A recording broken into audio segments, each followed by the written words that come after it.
Първата опция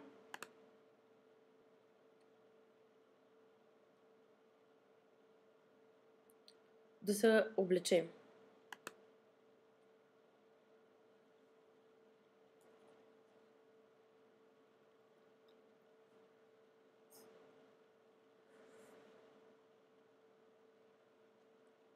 Може да сменим фона.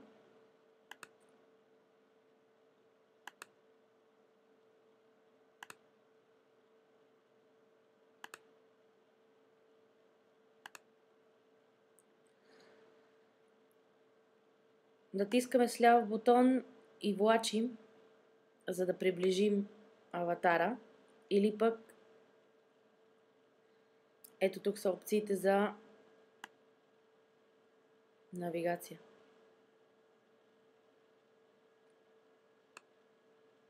Да приближиш, да отдалечиш, да видиш отгоре.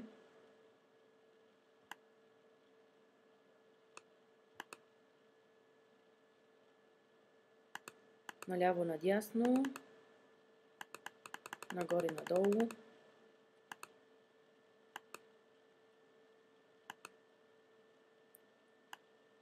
И така нататък.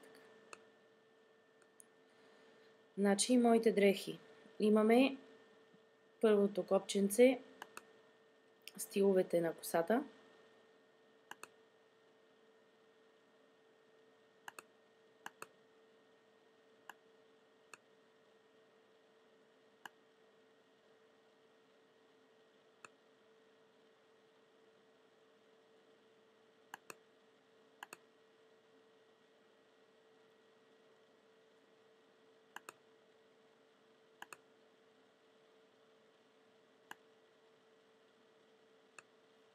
Имаме различни стилове коса,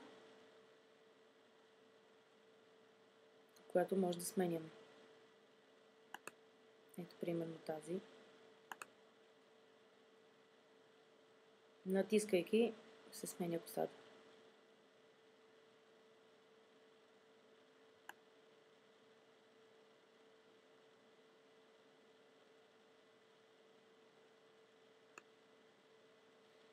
Ако желаем нов стил коса, ето от тук, можем да си купим нова.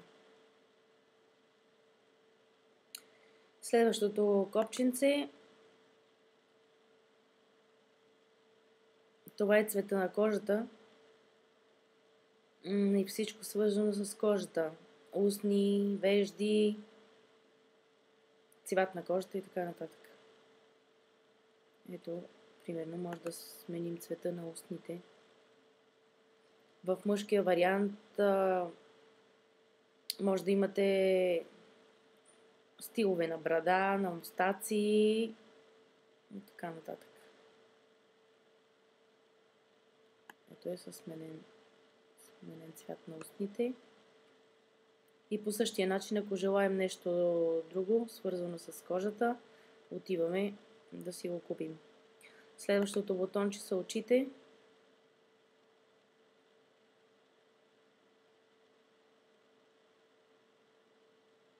В момента е с тези очи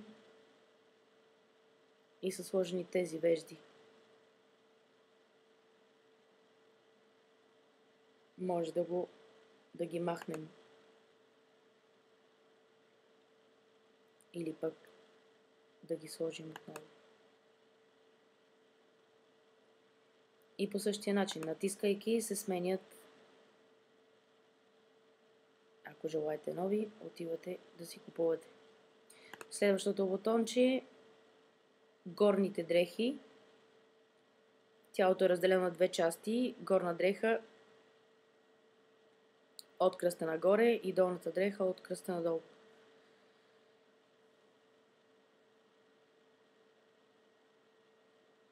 Някои дрехи, примерно като тази рокля, горната дреха, горната част е цялата дреха. Няма нужда да слагаме от кръста надолу, защото тази ни важи.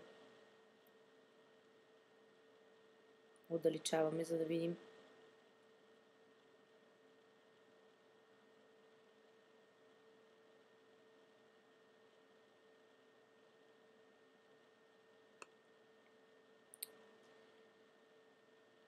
И по същия начин, ако желаете нови дрехи, ето тук, за да отиде да си я купувате.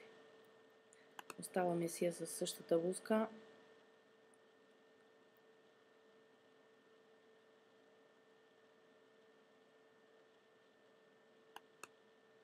И отиваме при долните дрехи.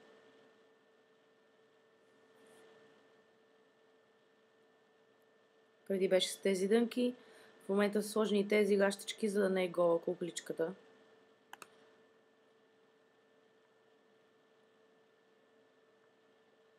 Ето я с други. По същия начин, от тук си купувате долна част на дрехи. Следващото бутонче са обувките.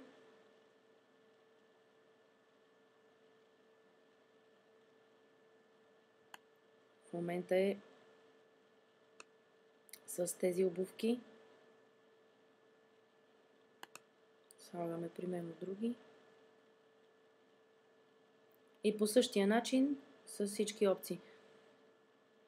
И ако желаем, отиваме да си купуваме други.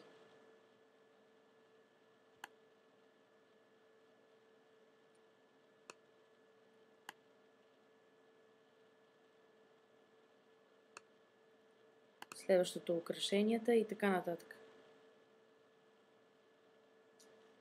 Ето тук в случая са очилата, обички и така нататък.